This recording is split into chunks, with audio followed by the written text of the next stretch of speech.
मी आज सुरमई फ्राय करून दाखवणार आहे। ही मी सुरमई मार्केटमधून आता पातळ पोळी करून बारीक करून घेतलेली आहे, म्हणजे पातळ पातळ हे करून घेतलेले आहेत। आणि मी आणल्यानंतर मी अर्धा तास मिठामध्ये मुरत ठेवलेले होते, त्याला मीठ चांगलं लागू दिलं। त्याच्यानंतर मी स्वच्छ धुवून काढलेली आहे।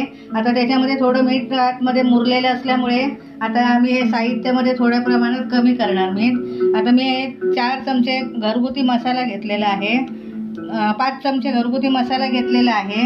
अंदाजानुसार थोडं म्हणजे अर्धा पाऊण चमचा मी मीठ घेतलाय छोटा।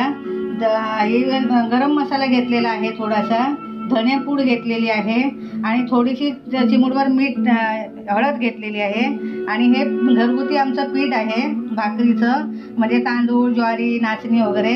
तुम्ही याच्याऐवजी रवा जर वापरू शकत असाल तर बारीक रवा वापरू शकता, पण मी हे घेतल्यामुळे हेच मच्छीला चांगलं हे लागलं जातं मिश्रण, म्हणून मी बारीक पीठ घेतलेलं आहे।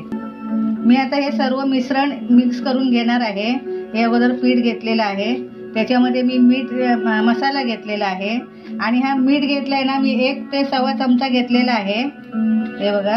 आणि ह्याच्यात आता हे मसाले संपूर्ण सगळं मिक्स करून मी घेणार आहे, सगळं एकजीव करून घ्यायचे आहेत आपल्याला हे। आता हे सर्व मिश्रण मी मिक्स करून घेतलेलं आहे। आता मी मच्छी फ्राय करायला टाकते। आता मी गॅस चालू केलेला आहे, तवा तापलेला आहे, तेल तापले आहे। आता बारीक केलेला आहे गॅस, हे बघा। असं मसाला पूर्ण याला लावून घ्यायचा आहे चारी बाजूने असं।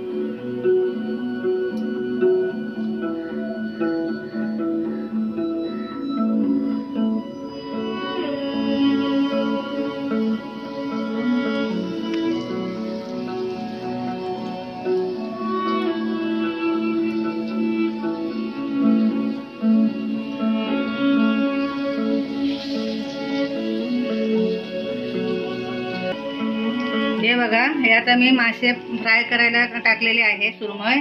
आणि आता हे मी कोकम आहे ना ते बारीक करून असं टाकणार आहे या तेलामध्ये, असं थोडं थोडं बारीक करून टाकणार।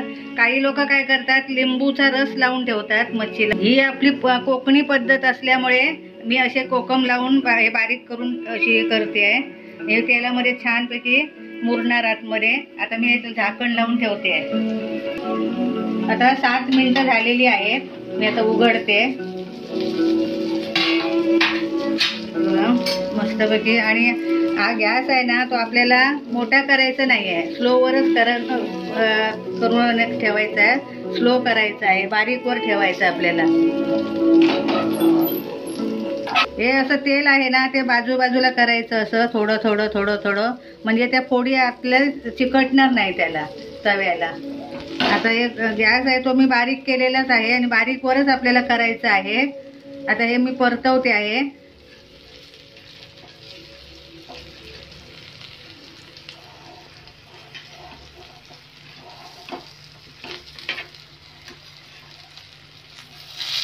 एवढं छानपैकी झालेले आहेत मस्त बघा। आणि कोकमाचा वास एवढा छान येतो ना, कोकम घातल्याने मच्छीला चव पण छान येते, लिंबापेक्षा कोकम चांगलं। हे बघा छानपैकी झालेले आहेत मस्तपैकी बघा।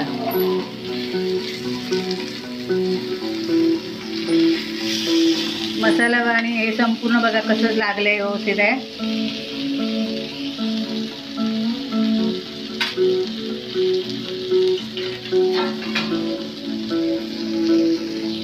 तसंच आता परत आपल्याला थोडा वेळ झाकण मारून ठेवायचं आहे, म्हणजे त्या बाजूला पण असे चांगले भाजून येते।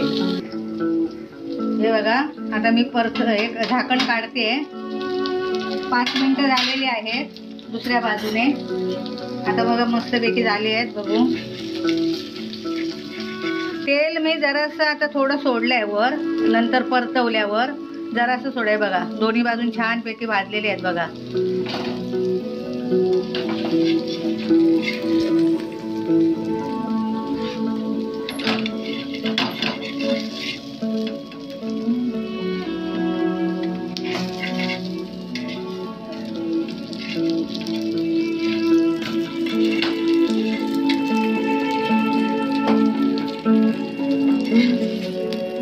मस्तपैकी भाजलेली आहेत बघा छानपैकी।